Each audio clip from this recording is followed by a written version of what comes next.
Bismillahirrahmanirrahim. Assalamualaikum warahmatullahi wabarakatuh. Alhamdulillah, hari ini kita akan kembali belajar kimia. Insya Allah materi kita kali ini mengenai cabang-cabang ilmu kimia. Cabang-cabang ilmu kimia sebenarnya jumlahnya sangat banyak. Namun yang akan dibahas pada pertemuan kali ini diantaranya adalah kimia fisika, kimia analitik, kimia farmasi, kimia organik, kimia anorganik, kimia lingkungan, kimia pangan, biokimia, dan kimia inti atau radiokimia. Kita masuk ke kimia fisika. Apa itu kimia fisika?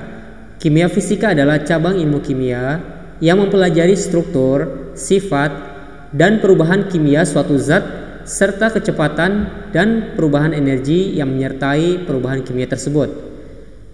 Misalnya di sini ada dua contoh. Bom yang meledak atau granat yang meledak itu hanya terjadi dalam hitungan beberapa detik. Sangat berbeda jauh dengan terjadinya proses perkaratan pada besi yang bisa memakan waktu berbulan-bulan bahkan bertahun-tahun.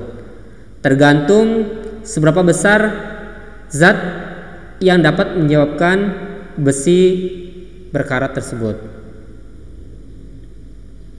Begitupun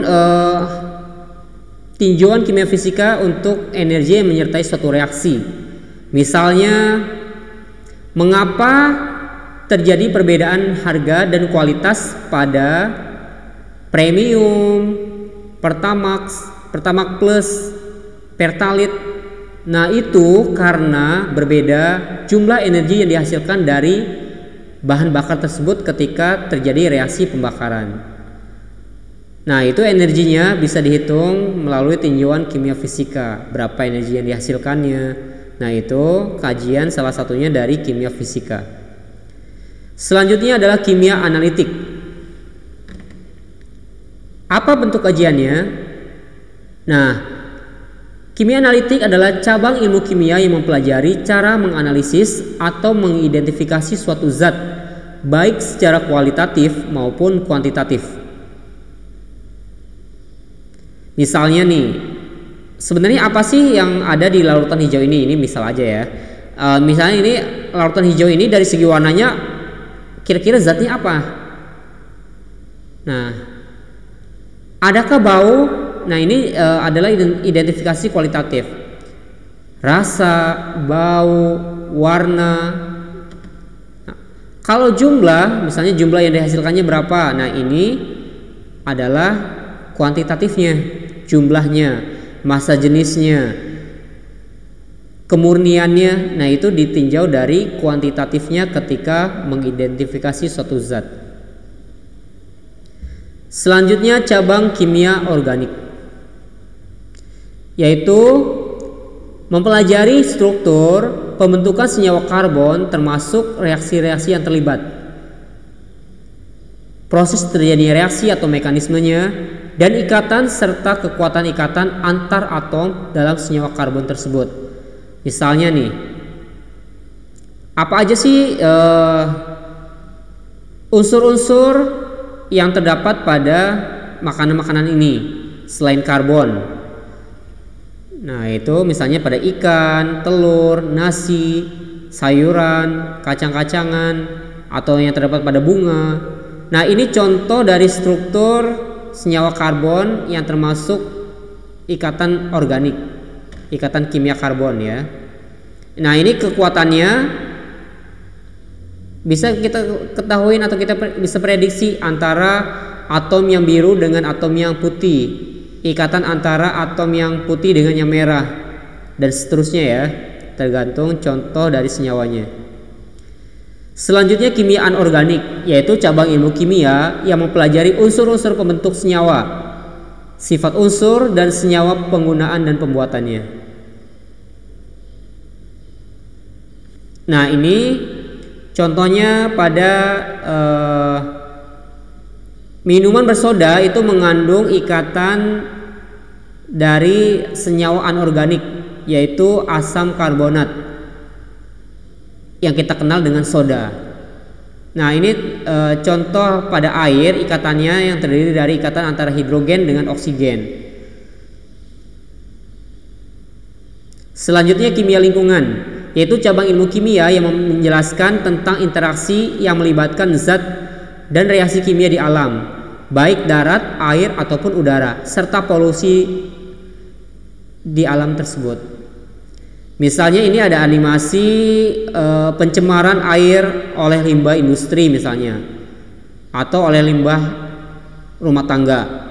Nah, berarti sepanjang aliran sungai ini atau aliran air ini sudah tercemar oleh zat-zat atau oleh limbah. Nah, tingkat pencemarannya bisa dihitung ya. Apakah ini sudah layak, masih layak atau tidak untuk dikonsumsi atau untuk dijadikan tempat hidup ikan misalnya. Nah, itu ditinjau. Begitupun pencemaran udara oleh industri ataupun oleh kendaraan-kendaraan bermotor.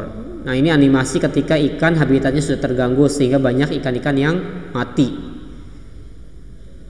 Selanjutnya kimia farmasi, yaitu cabang ilmu kimia yang mempelajari obat-obatan dan zat yang dapat dijadikan obat, baik obat herbal ataupun obat sintesis.